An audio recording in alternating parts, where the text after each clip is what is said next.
Assalamualaikum warahmatullahi wabarakatuh. Kembali lagi bersama saya Miftah Luda dalam Bicara Bola. Pada kesempatan kali ini kita akan membahas lanjutan Liga Champions di matchday kelima antara Manchester City menghadapi Paris Saint-Germain, di mana Manchester City berlaku sebagai tuan rumah karena pertandingan berlangsung di Etihad Stadium. Nah, baju yang saya pakai adalah baju ketiga di musim 2001-2022. Ini saya membelinya di Manchester City Fans, official Manchester City Fans, bisa dicari di Instagramnya. Di banyak di official untuk kids dari Manchester City. Ya, kita bicara Manchester City dan Paris Saint-Germain, di mana kedua tim ini pada dasarnya adalah sudah lolos menuju babak 16 besar Liga Champions musim ini. Karena kedua tim ini sudah tidak bisa dikejar lagi poinnya oleh peringkat-peringkat di bawahnya, yaitu peringkat ketiga dan peringkat keempat.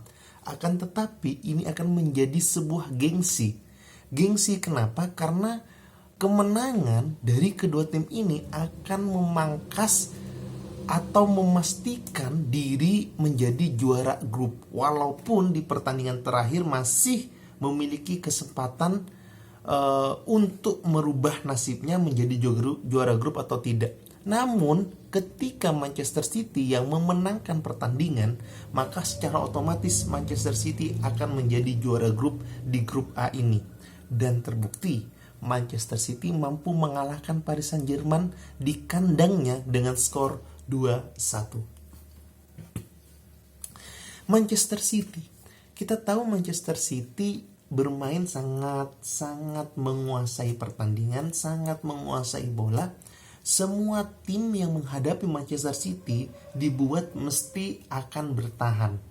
Semua tim, walaupun Manchester City punya kelemahan di sisi fullbacknya, apabila keasikan menyerang, yaitu menjadi sebuah kelemahan melalui counter attack. Tapi Manchester City tetap mengandalkan filosofinya, yaitu bermain bola dengan cara penguasaan bola sebanyak mungkin dan menciptakan banyak peluang serta menghasilkan banyak gol. Itu adalah yang diterapkan Pep di Manchester City.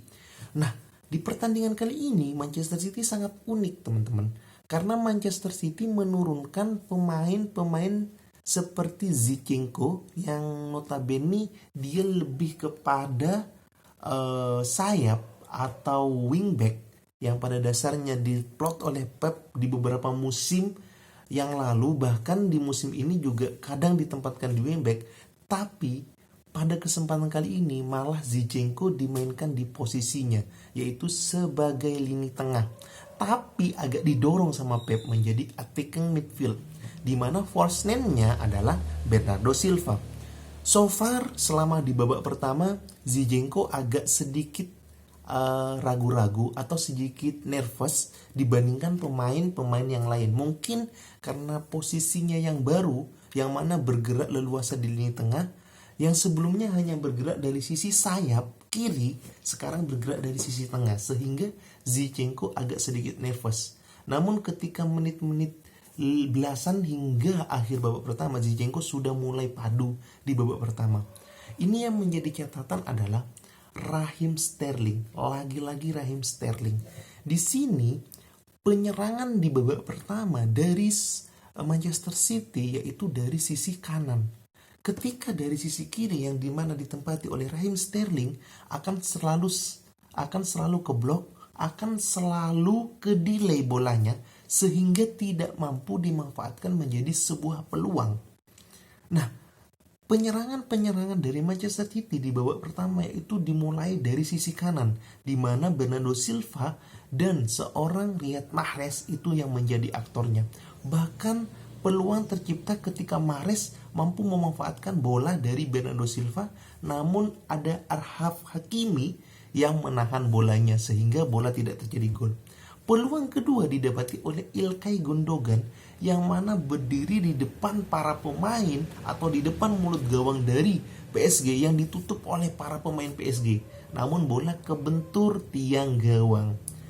Peluang ketiga juga didapatkan dari seorang Riyad Mahrez yang mana mampu tendangannya diblok. Di babak pertama otomatis secara praktis Manchester City menguasai pertandingan dan PSG dibuat untuk bertahan. Nah, di babak kedua barulah mental, spirit, kedisiplinan, terus moral dari pemain itu meninggi. Kenapa? Karena di babak kedua baru dimulai, Manchester City kebobolan melalui counter attack.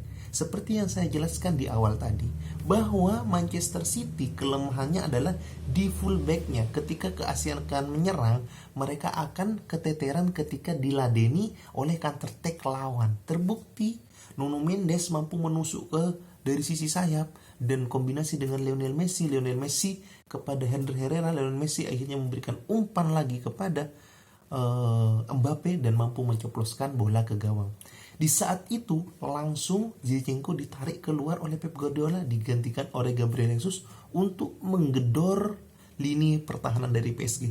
Dan terbukti mental itu didapati oleh para pemain dari Manchester City. Setelah gol pertama yang diciptakan oleh Mbappe dari PSG, Manchester City praktis mengurung dari PSG. Dan hal ini membuat PSG agak sedikit keteteran sehingga banyak pemain yang mengalami kram atau cedera. Nuno Mendes cedera hamstring, terus Ander Herrera cedera hamstring. Kedua pemain ini ketika ditarik dan digantikan oleh pemain dari bangku cadangan, maka disitulah malapetaka untuk Paris Saint-Germain. Kenapa? Karena penggantinya Theo Kehrer itu tidak mampu untuk memberikan blocking yang biasanya dilakukan oleh Nuno Mendes, maupun lini tengah yang biasanya seorang Ander Herrera mampu membaca pergerakan lawan, tapi Danilo Pereira tidak mampu untuk melakukan hal itu. Hal ini dimanfaatkan oleh Manchester City dari sisi sayap sebelah kanan, di mana pos Theo Kehrer dibombardir oleh Bernardo Silva, oleh Riyad Mahrez maupun Kyle Walker. Akhirnya Riyad Mahrez mampu memberikan bola ke lini tengah atau ke depan kotak penalti, dan bola muntah dari seorang Gabriel Jesus mampu dimanfaatkan oleh Raheem Sterling. Raheem Sterling yang saya maki-maki di babak pertama akhirnya menciptakan gol. Tentu ini bagus untuk dia, untuk mengangkat moral dia, karena di akhir pekan kemarin lawan Everton juga menciptakan gol, di Liga Champions juga menciptakan gol. Tentunya gol-gol dari Raheem Sterling membuat dirinya semakin percaya diri, semakin meningkat kemampuannya dan moralnya tentu saja untuk lebih perform lagi di setiap pertandingan.